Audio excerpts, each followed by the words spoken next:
Hey everyone, Mark here. Today's going to be my the start of my series of albums of the year. I'm going to start with my top 5 most disappointing albums, and then I have a few worst albums of the year candidates, I guess you can say.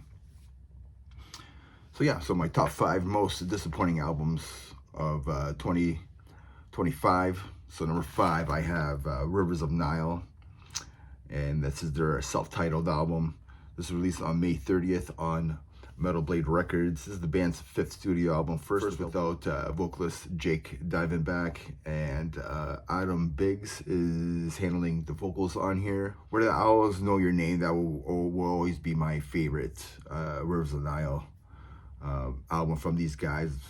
One of the best, like, I don't know, whatever you want to call it, proggy, death metal, deathcore albums out there. I didn't care for their last album, The Work, and yeah, this new one didn't really do anything for me either. I know a lot of people like really liked it, but it didn't do anything for me. So number 5, I have Rivers of Nile. Number 4, I have All That Remains, Anti-Fragile. This band's 10th studio album, released on January 31st independently. This is the first album without guitarist Oli Herbert, who passed away back in like October 17th, 2018. May he rest in peace. Yeah, I was a fan of these guys like 20 years ago. This Black and Heart will always be like one of my favorite metalcore albums, so melodic metalcore albums, I guess you could say. But now, like, I don't know, I'm just not a fan of like Phil's vocals, especially on this album. It just sounds, his vocals sound really fried now. He tried to save the album with a bunch of like breakdowns on it, and a bunch of like modern, I don't know, riffing, I guess you can say. But you know, there's some pretty cool guitar solos on here. But really, Phil's vocals is just, I'm just not a fan of it. And then he's tried to do these poppy choruses and stuff. It's just not for me. So yeah, so that's All That Remains. So number 3, I do have Machine Head's latest album, Unatoned. That's the band's like 11th studio album, released on April 25th on Nuclear Blast. Yeah, I'm a big like Machine Head fan. Like I do like them. I do have the album here, so I did end up getting it, even though this one, I am a Machine Head fan, so I've always had been. And yeah, this album, I was a big fan of their last album, of Kingdom and Crowns, back in 2022. I was hoping this album would be more like that album. I'm gonna say like this album is very front heavy. Like the first like 4 songs are they're good songs, the bangers for this album, and then it kind of slows down. It just goes downhill slowly on here, and by the last song, it's just not a fan of like the rapping and some of the softer stuff that Rob Flynn tries to do on here. So yeah, so number 3, I do have Machine Head, Unatoned. Number 2, I do have Spirit World, Eldorado. This is released on March 21st on Century Media. I really liked their last album, Dust Western, back in 2022. It was a fun thrash album with a bunch of breakdowns on it. I was hoping this album will have like the same type of magic.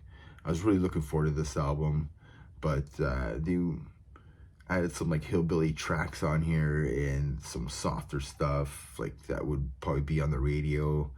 I found that some of the transitions on here were kind of weird. It was a very disappointing album to me. It's not what I want. I wanted a fun breakdown, almost like crossover thrash album like they did on their last album, Death Western.